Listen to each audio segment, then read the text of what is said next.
Carapillo, directora de Procesos Disciplinarios, doctora Kelly Montenegro, abogada de la doctora Mercedes Dolores Gómez Marchicio. Sírvase dar cuenta de la audiencia programada para la fecha, doctora Marilyn Basso. Sí, señor. Buenos días, señor miembro titular, doctor Marco Falconi Picardo y todos los presentes en la diligencia para el día de la fecha, 18 de julio del año 2024. Se ha programado en el procedimiento disciplinario 097-2021, informe oral de la señora Mercedes Dolores Gómez Marchicio, quien ha interpuesto recurso de reconsideración contra la resolución número 127-2022, pleno-JNJ, que impone la medida disciplinaria de destitución. Cabe precisar que se encuentra presente la señora Kelly Mariela Montenegro Paredes, abogada defensora de la doctora Mercedes Dolores Gómez Marchicio. Doctora, tiene usted el uso de la palabra hasta 5 para las 12, que en caso de que no termine usted, yo le recuerdo que le quedan 5 minutos más para culminar el informe. Tiene usted el uso de la palabra, doctora. Muchísimas gracias, doctor. Gracias por la oportunidad de poder expresarle a usted cuáles son los fundamentos de hecho y de derecho que sostienen el recurso de reconsideración que se presentó en su oportunidad por la defensa de la doctora Mercedes Dolores Gómez Marchicio contra la resolución número 127 del 2022.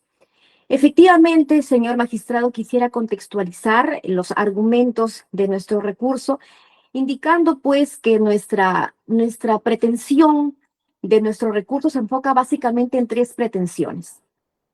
La primera de ellas es que al resolver el presente recurso de reconsideración, estamos seguros, señor magistrado, doctor, que se va a declarar la nulidad de todo lo actuado desde el 14/8/2020 por haber operado desde esa fecha la caducidad del procedimiento disciplinario por mandato imperativo del artículo 259 del texto único ordenado de la ley 27444.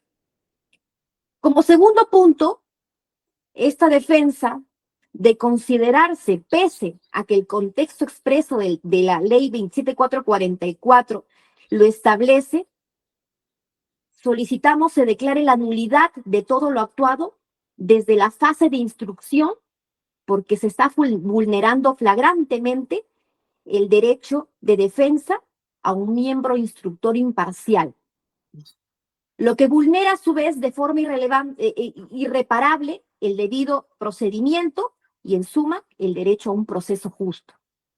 Como tercer punto, de igual modo de no considerarse las 2 pretensiones anteriores, pese a la evidencia que lo refuta,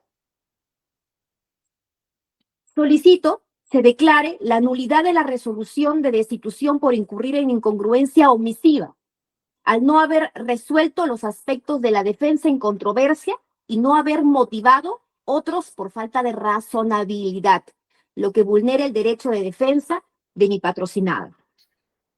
Aquí quisiera partir y empezar a explicarle respecto de nuestro primer punto, que es nuestra solicitud a que se declare nulo todo lo actuado desde el 14/8/2020 porque ha operado hasta esa fecha la caducidad del procedimiento disciplinario. Resulta, señor doctor, es que es importante que usted tenga en claro lo siguiente, que este proceso disciplinario no inició ante la Junta Nacional de Justicia. Este proceso disciplinario inició ante el OCMA. Este procedimiento tiene 2 fases que se encuentran absolutamente bien definidas. La primera de ellas es una a nivel del OCMA y otra a nivel de la Junta Nacional de Justicia. Pero a la vez se trata de un solo procedimiento que tiene 2, como le indico, 2 fases, pero es un solo procedimiento. Ahora, aquí es también trascendental indicar que como este conocimiento de la Junta Nacional de Justicia y como fluye de los actuados que obran en el expediente disciplinario, de que dicho órgano de control formula una imputación, hago referencia al OCMA, de cargos mediante una resolución de apertura del procedimiento disciplinario. ¿Cuándo se dio la resolución de apertura de este procedimiento disciplinario ante el OCMA? El 13 de noviembre del 2009 y se notificó al día siguiente, el día 14 de noviembre del 2019. En ese orden, doctor, el único procedimiento disciplinario que existe, que es este, ¿no? Se inicia realmente en el OCMA, con la notificación de la disposición de apertura. En este contexto, somos muy enfáticos al indicar que tanto el OCMA, así como la Junta Nacional de Justicia, no pueden desconocer bajo ningún contexto los alcances de las normas imperativas y que son de orden público. Y aquí sale a relucir una figura trascendental, que es la figura de la caducidad administrativa que fue introducida en la Ley 27444 y que fue publicada el día 21 del 12 del 2016. ¿Y por qué es importante esta fecha? Porque esta fecha es una fecha anterior al inicio de la tramitación del presente proceso disciplinario ante la OCMA y por lo tanto de obligatorio cumplimiento. Es lo que dice el artículo 237A de esta ley. Esta ley, de manera concreta, explica y hace referencia al plazo para resolver los procedimientos sancionadores iniciados y establece de manera concreta que el plazo es de 9 meses. En ese contexto también indicar que la quinta disposición complementaria de ese mismo decreto legislativo establece de manera textual, repito, que para la aplicación de la caducidad prevista en el artículo 237A de la Ley 27444, se establece el plazo de 1 año contado desde la vigencia del presente decreto legislativo. Por lo tanto, doctor, el proceso disciplinario en trámite al 22 del 12 del 2016 se debía emitir y notificar una decisión final, a más tardar, como lo establece esta ley, 1 año después, es decir, el 22 del 12 del 2017. Caso contrario, operaba de manera automática la caducidad del proceso disciplinario conforme al mandato imperativo de este artículo. Y por lo tanto, desde aquel entonces, ningún procedimiento disciplinario de ninguna naturaleza puede exceder el plazo máximo que establece dicha norma. Entonces, entendemos que el legislador ha introducido con carácter de obligatoriedad el plazo de duración máxima de cualquier proceso disciplinario que fuese iniciado por cualquier entidad. En este caso, la OCMA a la doctora Mercedes Gómez le abre el procedimiento disciplinario el día 13 del 11 del 2019 y fue notificado el día 14. Y por lo tanto, al 14 del 8 del 2020 se cumplieron los 9 meses de duración y por ende caducó automáticamente. En este caso, el plazo ni siquiera se amplió. Pero sin embargo, si lo consideramos de igual modo, si se hubiera ampliado por esos 3 meses que también establece la ley, este plazo también ya venció. El 14 del 11 del 2020 se habría cumplido el máximo plazo de duración. Es evidente, por lo tanto, doctor, que es absolutamente nulo de pleno derecho todas las actuaciones posteriores a esta fecha. Es un mandato expreso, así lo establece el 259 de la ley. Y aquí también hacer hincapié a que todo este proceso debe girar en torno al derecho que tienen las personas a que su proceso se desenvuelva dentro del marco del derecho al plazo razonable. Surge una discusión y ha sido la razón por la cual, digamos, estamos hasta aquí. Y es el hecho, doctor, de que en el caso de que se pretenda sostener de que el reglamento del OCMA no regula el procedimiento que regula el procedimiento de la Junta Nacional de Justicia, que sería una norma especial, yo quisiera también hacerle referencia a lo siguiente. Existen argumentos, digamos, que tienen que ser constitucionales. Caso contrario, estaríamos pues ante argumentos que son manifiestamente inconstitucionales. Pues en este caso, un reglamento es un texto de que tiene un rango infralegal y por lo que tanto no existe forma de que nosotros podamos sostener de manera racional que un reglamento puede estar por encima de una norma y mucho menos por encima de una ley que regula un procedimiento y que regula el marco en el cual deben someterse todas las entidades públicas que ejercen una potestad disciplinaria. ¿Qué dice el artículo 51 de la Constitución Política del Perú? Entiendo que usted como constitucionalista, conociendo su trayectoria, doctor, la reconoce. La supremacía de la Constitución, que prevalece por respecto de cualquier otra norma legal. Las leyes sobre las normas de inferior jerarquía. La ley del procedimiento administrativo general es claro, es preciso al establecer el marco en el cual se tienen que desarrollar las normas de inferior rango. ¿Qué dice el Tribunal Constitucional al respecto? Ya se pronunció en la sentencia 0022 del 2024. ¿Qué dice? El artículo 51 de la Constitución consagra el principio de jerarquía normativa. Y es más, lo explica y lo desarrolla la Constitución, las leyes, etc. Ese sistema de fuentes normativas diseñadas tiene rango de ley. Aquí las leyes se encuentran debajo de la Constitución. Los decretos legislativos, decretos de urgencia, tratados, reglamentos, etc. Consecuentemente, doctor, de las normas citadas se colige que en nuestro ordenamiento jurídico, el primer rango normativo lo tiene la ley y el segundo, la Constitución y segundo la ley. Y eso debe respetarse. Un reglamento no puede inobservar lo que establece la norma con rango de ley. Si no, en todo caso, pues pongamos a explicar, y conforme lo he hecho en mi recurso, incluso he diseñado y he expuesto allí el diseño que trabajó el doctor Hans Kelsen respecto de la norma, del gráfico piramidal. Ahora, es también importante, doctor, en esa misma línea argumentativa, lo que dice la sentencia del Tribunal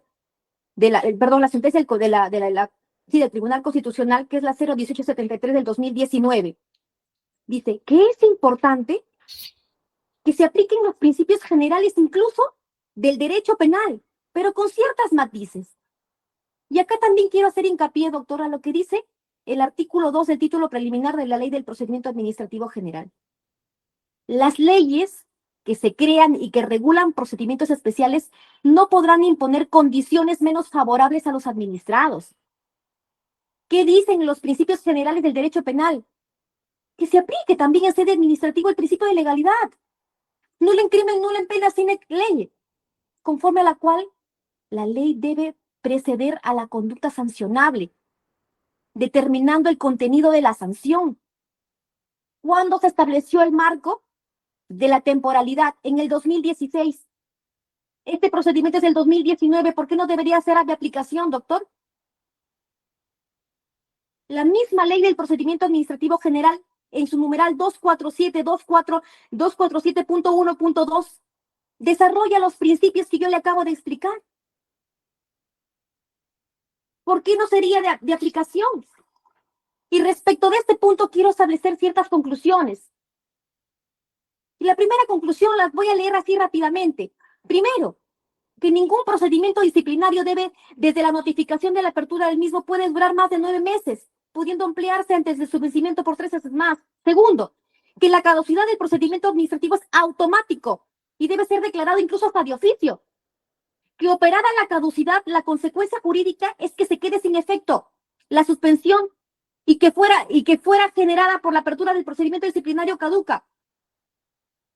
Que el plazo de prescripción se entiende, como se ha explicado, sin interrupción ni suspensión alguna. Y por ende que el procedimiento disciplinario puede, en este caso, puede iniciarse de nuevo siempre y cuando no haya prescrito la posibilidad de hacerlo. Repito, siempre y cuando no haya prescrito la posibilidad de hacerlo.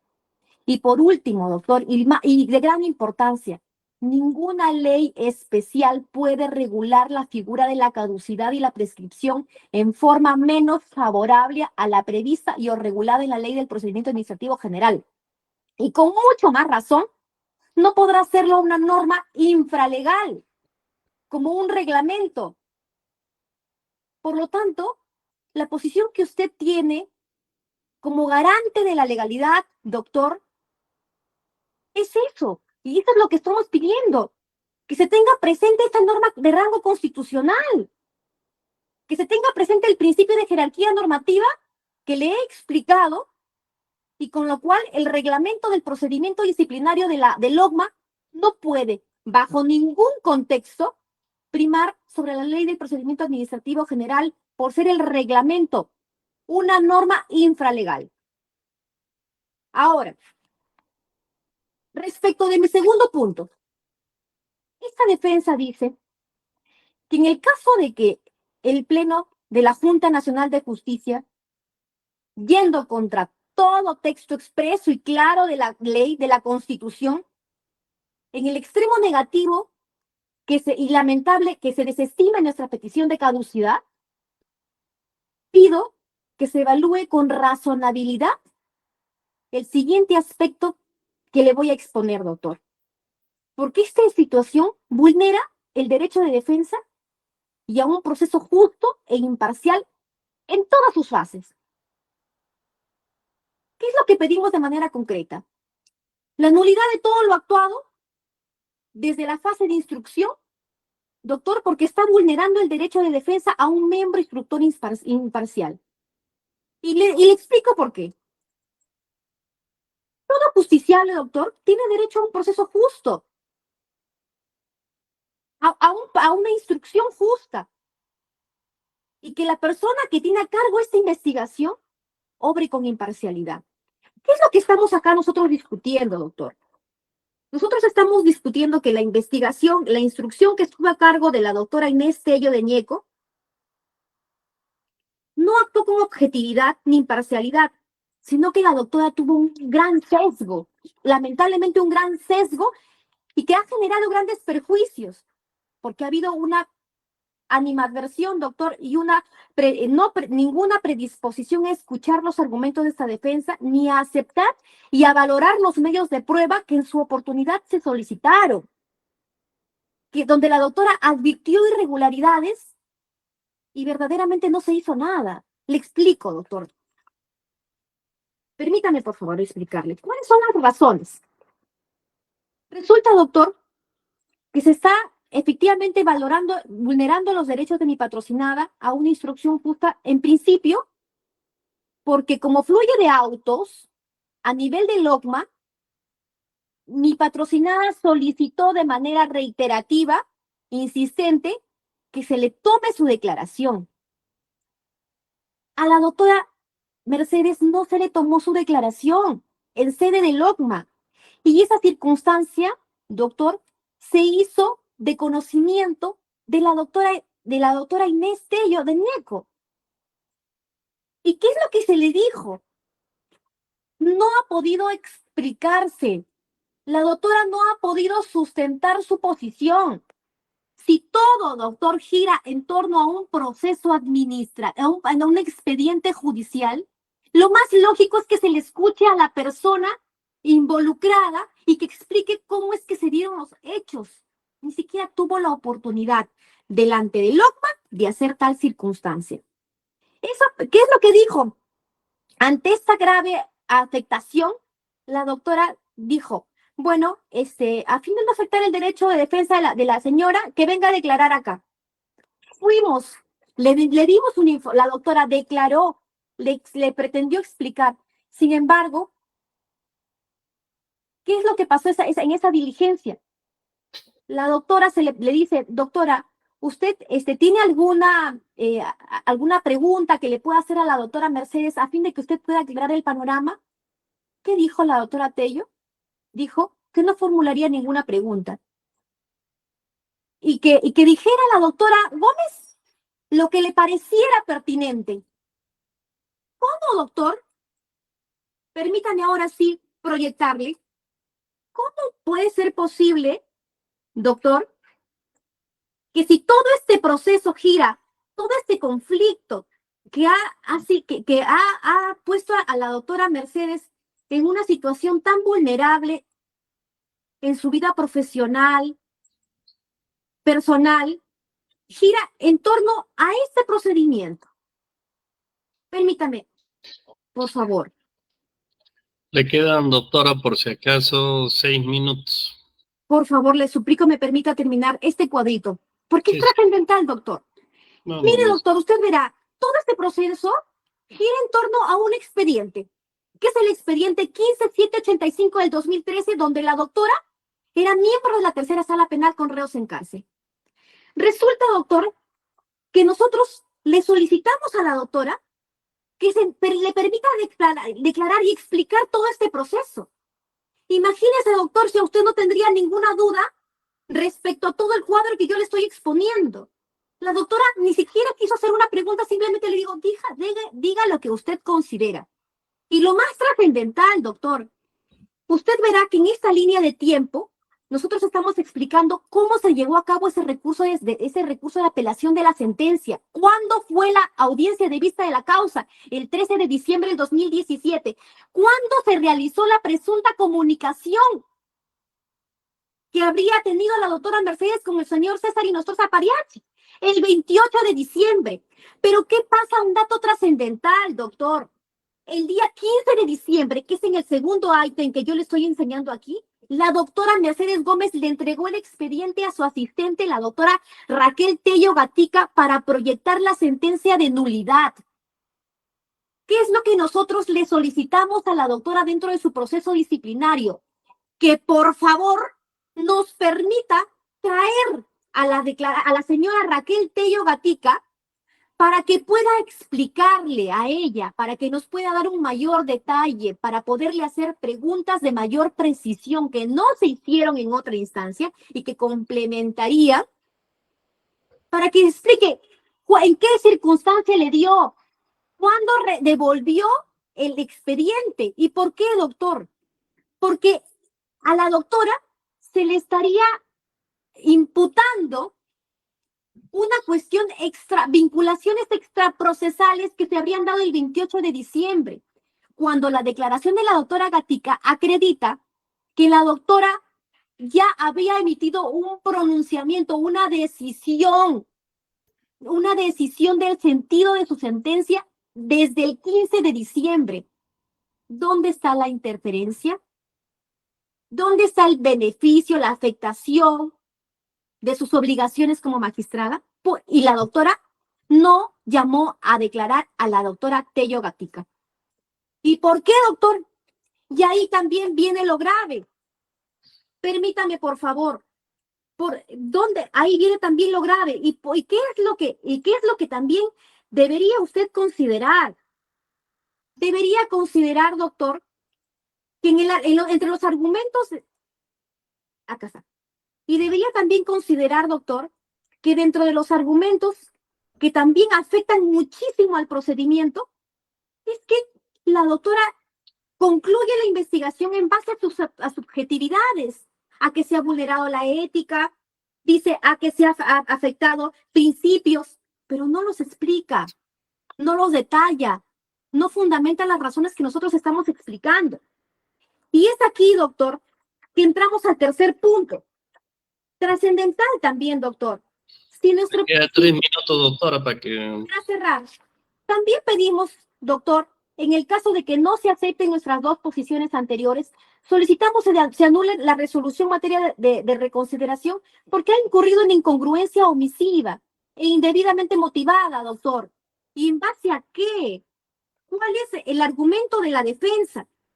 Es puntual, doctor. La defensa es puntual. Resulta que hay subjetividades, hay una serie de subjetividades que en realidad deben ser valoradas y deben ser cuestionadas. Aquí, doctor, lo que se está diciendo es que, por ejemplo, ¿no? Que toda la controversia de este procedimiento disciplinario radica en que si efectivamente se había configurado una relación extraprocesal, algo que ni siquiera ha sido acreditado, sobre la supuesta influencia de la dirección en la dirección de la ponencia. Y ya le he explicado, doctor, por qué era trascendental que venga a declarar la doctora Gatica, situación que no se ha hecho.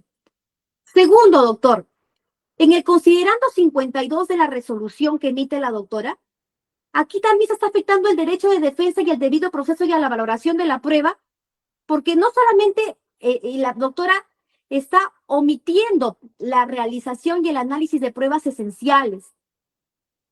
Acá, doctor, también un tema de gran importancia es que en el fundamento 24.2 de la recurrida, la doctora señala de manera textual, dice que sobre la Junta de Justicia no ha sido delegada la competencia de revisión y corrección de los procedimientos desarrollados por el órgano de control del Poder Judicial o del Ministerio Público. Esta tesis es absolutamente errónea.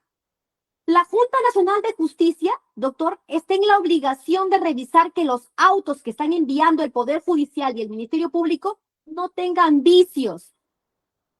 En este caso, doctor, o la apariencia, que tengan la mínima apariencia de legalidad. Aquí es obvio, y es lo que se advierte algo obvio, que es el tema de la caducidad.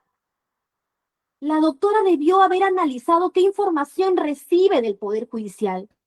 Y lo primero que tengo que hacer como magistrado es determinar, ¿puedo seguir en el proceso? ¿Se ha dado la caducidad del procedimiento? La Junta Nacional de Justicia debe, en forma, liminar, devolver todos los actuados, lo que en este caso no lo hizo. Las razones de caducidad operaban, doctor.